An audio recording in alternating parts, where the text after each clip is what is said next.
मुकम्मल करनी है तो मैं तिलावत कलाम मजीद के लिए गुजारिश करूंगा कारी रज़ा मोहम्मद साहब से कि वो आए और तिलावत कलाम मजीद से हमारे मखलूक हज़ार को मुनव्वर फरमाए। नारे तकबीर। और क्या खूब बात है कि जिंदगी उनकी गुजरती है बड़ी शान के साथ। पहले लोग बैठे हैं कि जिंदगी उनकी गुजरती है बड़ी शान के साथ मेरे सरकार की दामान के साथ। और कोई समझे क्या कुरान के मज़ामीन और रमूज़ जब ताल्लुक ही ना हो साहिब कुरान के साथ।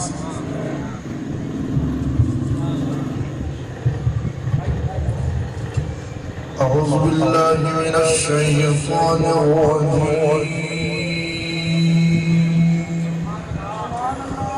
بسم الله الرحمن